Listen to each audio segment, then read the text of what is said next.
Assalamualaikum warahmatullahi wabarakatuh. Halo adik-adik, apa kabar?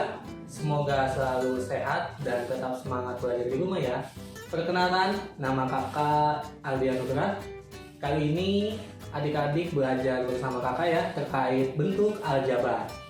Nah, di bentuk aljabar ini kalian akan belajar tentang pecahan aljabar. Sebelum adik-adik masuk ke dalam pecahan aljabar, adik-adik perlu mengingat terlebih dahulu materi yang ada di bentuk aljabar. Bentuk aljabar ada 3 materi. Yang pertama ialah unsur aljabar, yang kedua ialah operasi aljabar, dan yang terakhir yang ketiga ialah pecahan aljabar. Nah, adik-adik sudah membahas unsur aljabar dan operasi aljabar bersama Bu Sri ya kemarin, jadi jangan sampai lupa. Sebelum kita masuk ke dalam materi pecahan aljabar, adik-adik perlu mengingat kembali sebuah materi. Materi apa itu? Pecahan. Nah, ayo kita mengingat materi pecahan. Di materi pecahan ada 5. Apa aja sih? Pertama, kita harus paham dulu ya terkait apa itu pecahan. Yang kedua ada operasi penjumlahan. Yang ketiga ada operasi pengurangan. Keempat perkalian, dan yang terakhir ialah pembagian. Nah, sekarang kita masuk ke bagian pertama, yaitu adanya pembilang dan penyebut. Pembilang dan penyebut itu yang atas atau yang bawah sih? Ini misalkan kakak punya contohnya nih. Ada A per B. Yang mana pembilang dan yang mana penyebut? Pembilang ialah huruf A dan penyebut ialah huruf B, atau pembilang yang atas dan penyebut yang bawah. Ada syarat menarik untuk penyebut, di mana penyebut tidak boleh sama dengan 0 atau dituliskan dengan B tidak sama dengan 0. Yang kedua ialah penjumlahan. Misalkan kakak punya soal pecahannya seperti ini. 1/4 ditambah 2/3. Bagaimana cara menyelesaikannya? Di sini soalnya beda di penyebut ya. Yang satu itu 4 dan yang satunya itu 3.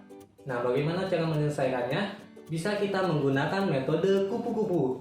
Bagaimana itu? Dengan cara mengalihkan pembilang yang awal, yaitu pembilang yang kiri ialah angka 1, dengan penyebut yang paling kanan, yaitu angka 3.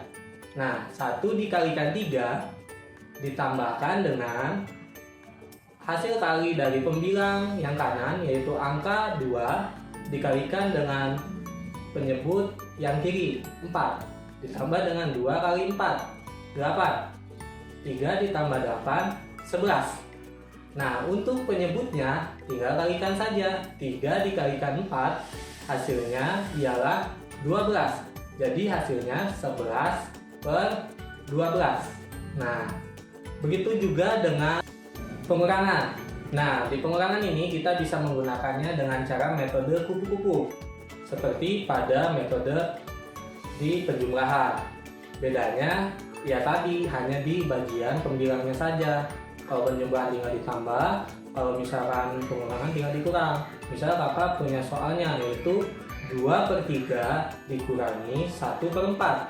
Sama kayak tadi ya, kalikan silang, yaitu 2 dikalikan 4, 8.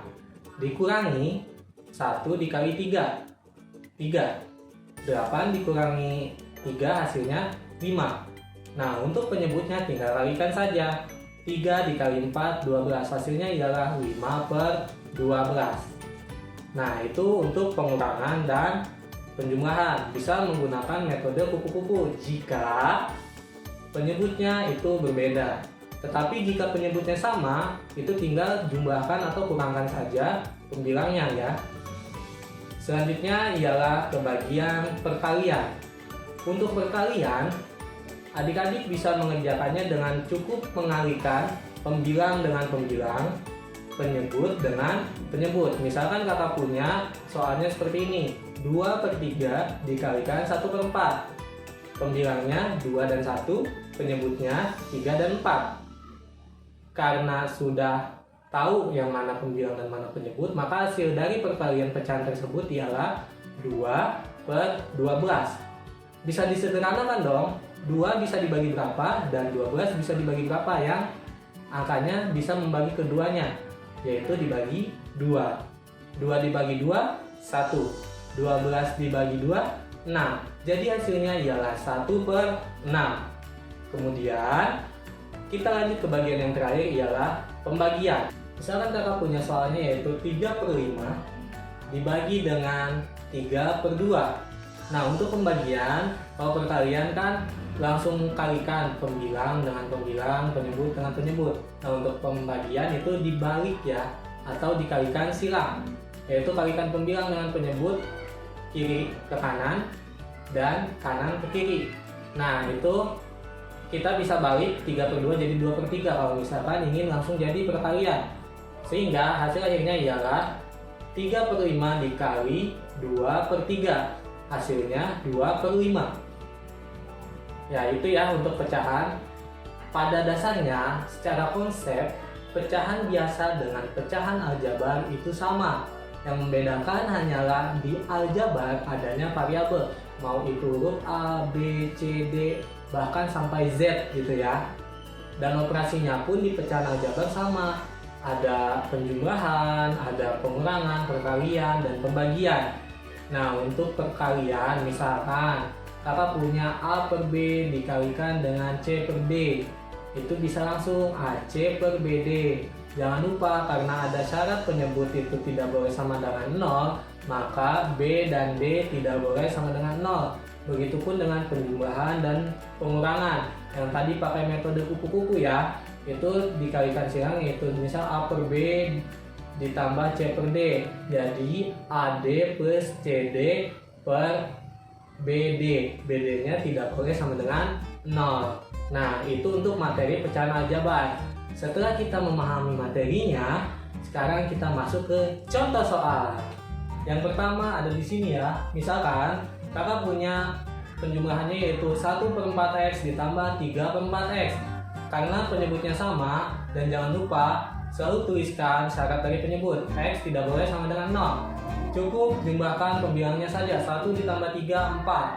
4/4x sederhanakan menjadi 1/x. Yang kedua ialah pengurangan.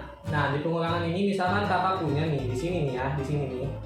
Di sini kakak punya 2/3x dikurangi 2/4x. Dengan metode kupu-kupu kalian bisa menyelesaikannya. Maka hasilnya ialah akan menjadi 2x per 12x kuadrat.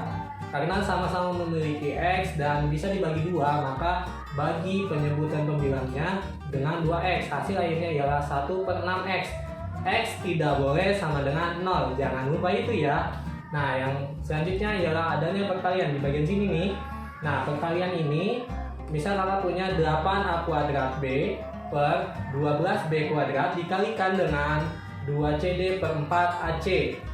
Karena perkalian ini pembilang dengan pembilang, penyebut dengan penyebut, maka bisa disederhanakan terlebih dahulu nih. 8 dengan 12 dibagi 4 masing-masing, jadi hasilnya 2/3. A kuadrat B per B kuadrat dikalikan dengan yang tadi 2 sama 4-nya disederhanakan dengan membaginya 2, hasilnya 1/2. Jadinya CD per AC. Sehingga kita langsung bisa mengalihkannya. Hasilnya ialah 1/3. Nah, 1/3 untuk angkanya. Untuk hurufnya, teman-teman bisa menyederhanakannya, yaitu dengan cara A kuadrat bisa dibagi A ya. Jadi sisanya tinggal A. B kuadrat dibagi B, sisanya tinggal B, tapi itu ada di bawah. Dan C habis dibagi C. D tidak ada pembaginya, jadi cukup tuliskan saja. Sehingga hasil akhirnya ialah AD per 3B. Nah, B-nya tidak sama dengan 0. Itulah contoh-contoh soal. Nah, kita telah sampai di bagian terakhir terkait materi soal pecahan aljabar dalam bentuk aljabar. Nah, sekian, terima kasih. Jangan lupa kerjakan tugasnya ya, dan tetap semangat belajar di rumah.